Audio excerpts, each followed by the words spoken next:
ఒక వీడియో చూసి మాట్లాడుకుందాం. ఎందుకని వెరీ రీసెంట్ గా కశ్మీర్ పుల్వామా అటాక్ లో చూసాం 26 మంది చచ్చిపోయారు. ఇప్పుడు జరిగిన ఈ బ్లాస్ట్ లో మనం చూస్తున్నాము దాదాపు 13 మంది చచ్చిపోయారు. ఈ విధంగా చూసుకునే సంవత్సరానికి ఎంతమంది ఈ టెర్రరిజం అటాక్స్ చచ్చిపోతున్నారు. కానీ మీరు గమనించండి, తమ సొంత వాళ్ళ ద్వారా మర్డర్ చేయబడుతున్న వాళ్ళు, చంపబడుతున్న వారు భారతదేశంలో ప్రతి సంవత్సరానికి 30,000 మంది ఉన్నారని నేషనల్ క్రైమ్స్ రికార్డ్స్ బ్యూరో వారు తెలియజేస్తారు. టెర్రర్ అటాక్ వల్ల 13 మందే పోతారు, అయితే మర్డర్స్ వల్ల చాలా మంది పోతారు అన్న పాయింట్ యాక్చువల్లీ రైటే.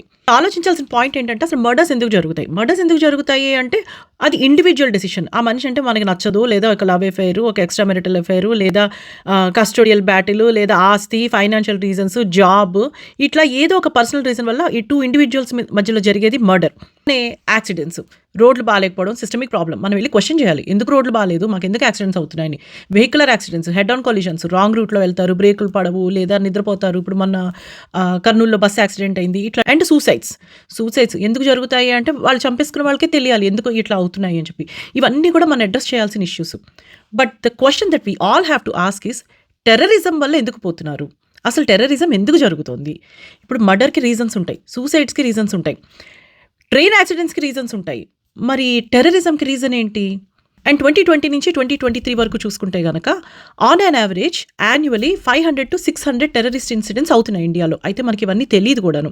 It could be because of militancy, insurgency, extremist and terrorist activities, ఇలా రకరకాలుగా 500 to 600 అవుతున్నాయి. ఇది తెలిసినవి రెండే, పెహల్గాము లేదా ఢిల్లీ అటాక్ అని చెప్పి. రీసెంట్గా ఆల్మోస్ట్ 8 to 10 మేజర్ ఇన్సిడెంట్స్ని మన సెక్యూరిటీ వాళ్ళు అన్కవర్ చేశారు, పట్టుకున్నారు. RDX, crude bombs, raisin.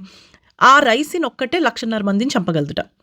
RDX వాళ్ళు పట్టుకున్న RDX కనుక మొత్తం పేలుంటే అట్లీస్ట్ 100 మంది పోయేవాళ్ళు.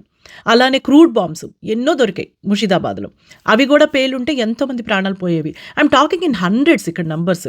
నేను ఆపగలిగారు కాబట్టి ఇప్పుడు నెంబర్స్ తక్కువ ఉన్నాయి. You should also understand that there is a reason why these things are happening and we should question those reasons. Security labs వల్ల పట్టుకోలేదు ఈ ఢిల్లీ అటాక్ అంటున్నారు. ప్రాబ్లం మనలోనే ఉన్నప్పుడు ఎలా పట్టుకుంటాము? మరి ఈ 8 మందిని ఎలా పట్టుకున్నారు? మనం అందరం క్వశ్చన్ చేయాల్సిన విషయాలు ఇవి.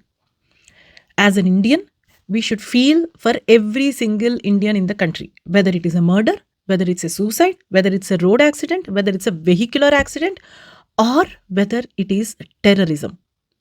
We should question every kind of death that's happening to a fellow Indian.